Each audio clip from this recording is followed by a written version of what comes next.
ለሩትዬ የሰጠው ልብ ለኔ ሚስጥ እንግዲህ የምር ሌላ ነገር ምንም አይባልም። ምክንያቱም እንደዚህ ሰው ተበድሎ እንደዚህ ተገፍቶ ይሄ ሁሉ ነገር ደርሰውበት ይሄ ሁሉ ነገር አሳልፎ ዛሬ እንደዚህ ይቅርታ መጠየቅ ማለት ወይም ደግሞ ያንን ህይወቴን ያበላሸችውን የልጄን አባት የቀማችኝን ትዳሬን ገና ሳልጠግበው ገና ትኩስ ያለውን ትዳሬን የበጠበጠችው ሴት ዛሬ እንደዚህ ማቀፍ ማለት በጣም የሆነ የመታደል ነው የምር ማለት ነው። የምር የሩት አይነት እኔ ግን ሴት አለች ብዬ አላስብ። ምን አይነት ልብ እንደሰጣት ምን አይነት ኤዋ እንደሆነች እኔ አላቅም። ፈጣሪ ይሄ ልብሽን መቼም አይቀይረው።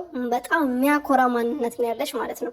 ሰላም ቤተሰቦቼ እንዴት ናችሁ? ደህና ናችሁ? ሁሉ ሰላም ሁሉ መልካም? እኔ በጣም ደህና ነኝ። እኔ ጋር ሁሉ መልካም ነው። ፈጣሪ የተመሰገነ ይሁን። እናንተ ጋር መልካም እንደሆነ ሰላም ደህና እንደሆናችሁ ተስፋ አድርጋለሁ። እንግዲህ ቡዜ ጨበሪያው ማለት ነው ዛሬ ሁለቱንም ሴቶችን እንግዲህ አስታርቃቸዋለች። ሄርሜላ ባጠፋሁት ባደረኩሽ ህይወትሽ ላይ እንትን ችግር አምጥተሻል ብለሽ የምታሰቢ ከሆነ ይቅርታ አድርግልኝ ብላ እንግዲህ ይቅርታ ጠይቃለች ማለት ነው። ሩትዬም ደግሞ የዋ ልብ ስላላት በጣም የሚራላ ትልቅ ጭንቅላት አርቆ አሳቢ ስለሆነች ይቅርታ መጠየቅም ማድረግም የትልቅነት ምልክት ስለሆነ ፈጣሪም የፈጠረን አምላክም ይቅርታ ተጠያየቁ፣ ይቅርታ ጠይቁ አድርጉ ይላልና እሷም እንደዚህ ስላደረገች እኔ ደስ ብሎኛል። ለምን ተታረቁ አላልኩም፣ ይታረቁ።